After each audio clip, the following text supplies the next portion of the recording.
जो शख्स किसी को देखकर उजता है और ये परेशान हो जाता है कि इसको इतनी दौलत कहां से मिल गई, ये हमारे मुआशरे में तबसरे होते नहीं है। वो कहते जी हम तो 30 साल हो गए कारोबार करते हुए, हमारा तो 5 मरले के मकान है, ये कल का नौजवान मार्केट में आया है तो इसने कैसे डिफेंस में प्लाट लेकर घर बना लिया। और मियां प्लाट जो है वो नौकरियों से तो नहीं मिलते, प्लाट जो है वो कारोबार से तो नहीं मिलते। प्लाट तो बंदा 120 दिन का मां के पेट में होता है, एक फरिश्ता आता है उसके हिस्से के सारे प्लाट लिख के चला जाता है। तो जिस रब ने लिखे हैं उसने तो अता करने हैं। तो किसी का सफर 50 साल में, किसी का 60 साल में, किसी का 30 साल में, हम उलझ जाते हैं। काश के हम इस पर गौर करें कि ये कितना बड़ा मर्ज है। और बड़ी खूबसूरत बात किसी दानिश्वर ने की। वो दानिश्वर कहते हैं जो असल में हासिद शख्स है, जिससे हसद कर रहा है उससे नहीं उलझता, असल में अपने रब की तकसीम के ऊपर एतराज करता है कि इसको ये दिया क्यों गया। यार देने वाला तो रब है। और आज हम देखें कि हमारे अंदर ये हौसला है कि अपने से नीचे वाले में अगर सलाहियतें हो तो हम उसको अप्रिशिएट करके ऊपर ले आए। नहीं, हम तो हसद की आग में जलते हैं और हम कोशिश करते हैं कि ये नीचे वाला दब के रहे और ये कभी ऊपर ना आए। इसी वजह से हमारे मुआशरे के अंदर इदारे तबाह हो गए, हमारे स्कूल्स इंस्टीट्यूट जो है वो तबाह हो जाते हैं कि जो सलाहियतों वाला वो नीचे दब जाता है और लोग हसद की वजह से उसे ऊपर नहीं आने देते। मैंने अपने बचपन के अंदर एक मदरसे को उजड़ते हुए देखा है और उसकी बुनियादी एक वजह यही थी कि जो बड़े असातिज़ा वहां पर मौजूद थे, अल्लाह ने एक नौजवान को जो 30 साल की उम्र के थे तो उनको इल्म का नूर भी दिया, ज़ुहद व तकवा भी रब ने उनको अता किया और अल्हम्दुलिल्लाह वो मुफ्ती भी बन गए, हाफिज़े कुरान भी थे, कारी कुरान भी थे। 18 से 20 घंटे वो मदरसे में बैठकर ड्यूटी दिया करते। तो इदारे के मुंतज़िमीन उनकी वो सलाहियतें देख रहे थे तो उन्होंने उनको बुला करके नाज़मियत का ओहदा उनको दे दिया कि आप आज के बाद नाज़िम हैं मदरसा के।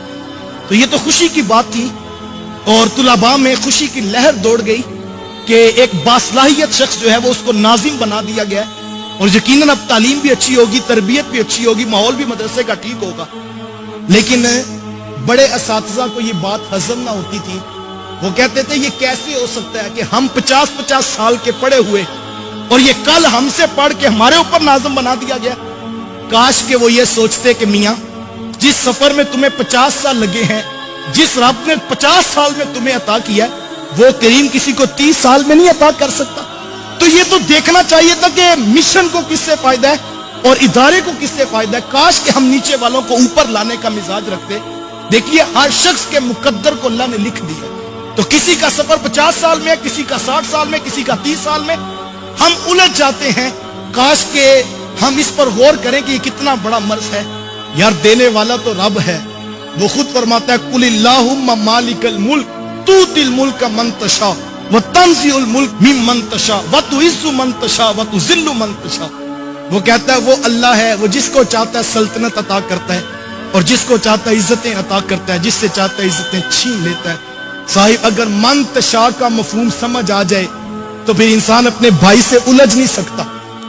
साहिब लोगों के साथ मुकाबला नहीं है, अपनी जिंदगी को औरों की तरफ देखकर बेचैन न कीजिए।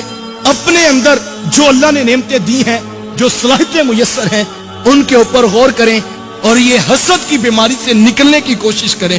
कहीं ऐसा ना हो कि हसद आपकी नेकियों को चाट जाए, नेकियों को खा जाए और फिर पता लगे कल क़यामत के दिन कि जो नेकियां की थी वो भी नामा अमाल में नहीं निकली हैं।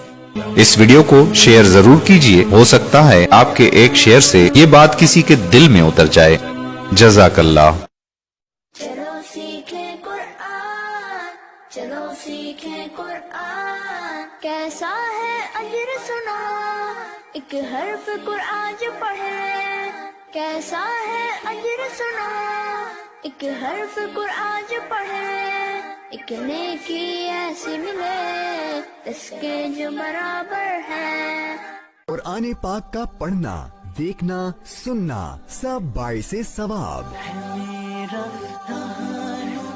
इसके अहकामात पर अमल करना मोमिनों के लिए बाइसे निजात।